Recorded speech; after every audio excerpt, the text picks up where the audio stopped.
হে everyone, আসসালামু আলাইকুম। কেমন আছেন আপনারা সবাই? আশা করি সবাই ভালো আছেন, সুস্থ আছেন। আলহামদুলিল্লাহ, আমরাও ভালো আছি। চলে আসলাম একটি রেসিপি নিয়ে। আশা করব রেসিপিটি আপনাদের কাছে ভালো লাগবে। অনেক দিন পরে বয়স দিচ্ছি, ভুল ত্রুটি হলে ক্ষমাশীল দৃষ্টিতে দেখবেন। মাসকালের যে ডাল, সেটা আমি সারা রাত ভিজিয়ে রেখেছি। তারপরে দিন সকালবেলা শিলপাটা বেটে নিয়েছি। তো বেটে নেওয়ার পরে আমি হাত দিয়ে ভালো করে এটাকে ফেটিয়ে নিয়েছি।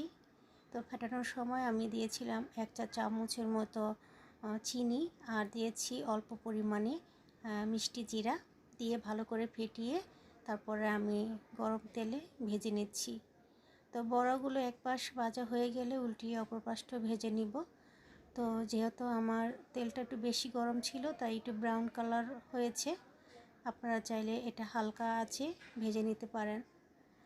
তো ভালো করে এটা ফেটিয়ে নিতে হবে।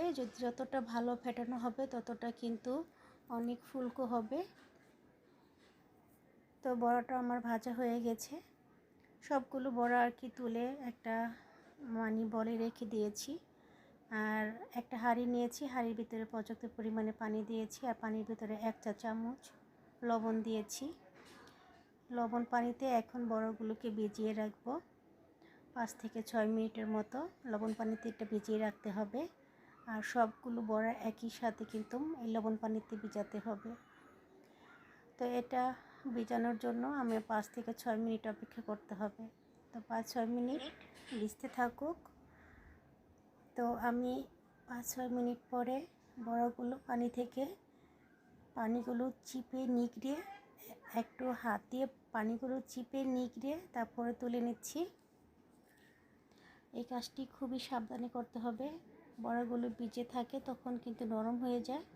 আস্তে আস্তে পানি চিপিয়ে সবগুলো বড়া আমি তুলে নিয়েছি। এখন একটা বড় হাঁড়ি নিয়েছি। এই হাঁড়ির ভিতরে আমি দিয়ে দিচ্ছি টক দই। এখানে 1 কেজি টক দই নিয়েছি। 1 কেজি টক দইয়ের ভিতরে কোনো পানি ব্যবহার করা যাবে না। আমি নিয়েছি এটা খোলা টক দই। আপনারা চাইলে আড়ং বা প্রাণের যেই টক দই পাওয়া যায় সেটা কিন্তু এখানে ব্যবহার করতে পারেন। তো টক দইয়ের ভিতরে কোনো পানি দেওয়া যাবে না, কারণ টক দইয়ের ভিতরে এমনিতেই অনেক পানি থাকে। তো সবটুকু টক দই নেওয়া হয়ে গিয়েছে। আমি এখন এর ভিতরে দিয়ে দিব পুদিনা পাতা বাটা, আর ধনে পাতা বাটা, কাঁচামরিচ বাটা, আর দিয়ে দিব সাদা গোলমরিচ বাটা দিয়ে দিচ্ছি। আর দিয়ে দিচ্ছি এখানে চিনি, আর দিয়ে দিচ্ছি বিট লবণ, আর যে সাধারণ যে লবণটা আছে আমরা সবসময় খাই সেই লবণটা দিয়েছি। দিয়ে সবগুলো ভালো করে আমি ফেটিয়ে নিব। আর একটু চেকে দেখবেন যে সব কিছু ঠিক আছে কি না, না থাকলে পরবর্তীতে আরও আপনারা অ্যাড করে দিবেন। তো আমারটা ঠিক আছে, সবগুলো ভালো করে ফেটিয়ে নিয়েছি।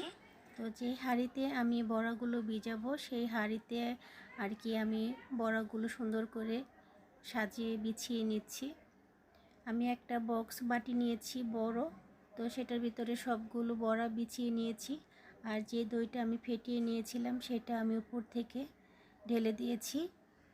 এখন চেপে চেপে বসিয়ে দিয়েছি ভালো করে। উপরে হাত দিয়ে একটু মরিচের গুঁড়া, যেটা আমরা সব সময় খাই, লাল মরিচের গুঁড়া, সেটা একটু ছড়িয়ে দিয়েছি। আর উপরে পুদিনা আর ধনে পাতার যে চাটনি সেটাও একটু সুন্দরভাবে ছড়িয়ে দিয়েছি।